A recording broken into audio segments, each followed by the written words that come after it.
जय श्री राम मित्रों, कैसे हैं आप। आशा करता हूँ आप स्वस्थ होंगे, प्रसन्न होंगे। फलित ज्योतिष में सूर्य आदि ग्रहों का भाव। यदि जन्म के समय सूर्य लग्न में हो तो जातक बहुत थोड़े केस वाला, कार्य करने में आलसी, क्रोधी, प्रचंड, लंबा, मानी, घमंडी, शूर, क्रूर, क्षमा न करने वाला होगा। उसके नेत्र रूखे होंगे।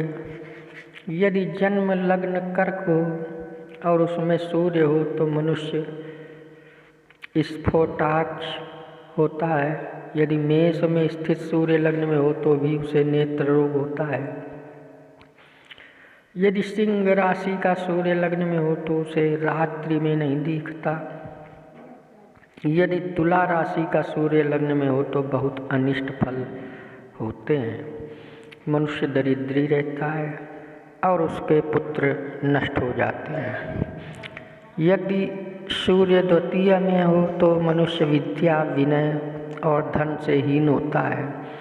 उसकी वाणी में भी दोष होता है, हकलाना या इसी प्रकार का दोष हो। यदि सूर्य तृतीय में हो तो मनुष्य बलवान, शूरवीर, धनी और उदार होता है, किंतु अपने संबंधी लोगों से शत्रुता रखता है। यदि चौथे स्थान में सूर्य हो तो सुखहीन, बंधुहीन,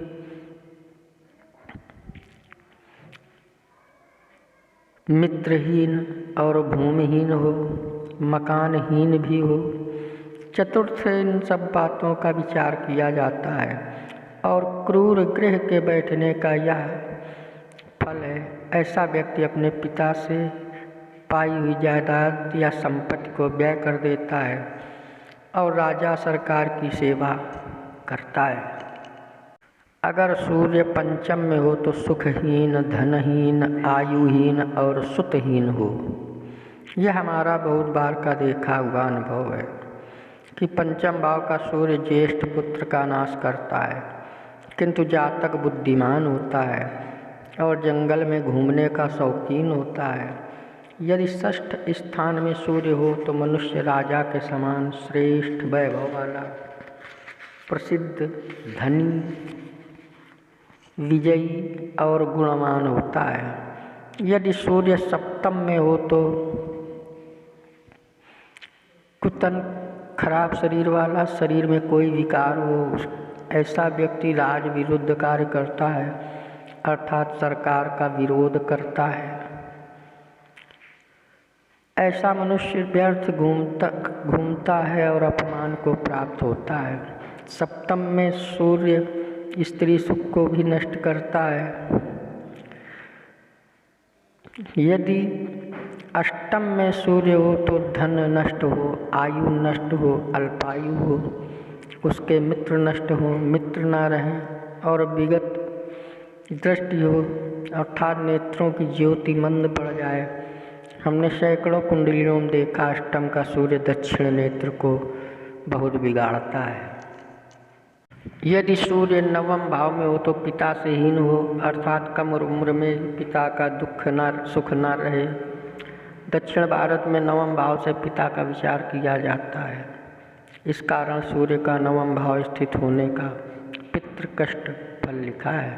नवम भाव में सूर्य संतान सुख और बंधु सुख देता है। ऐसा व्यक्ति ब्राह्मण और देवताओं का आदर करता है।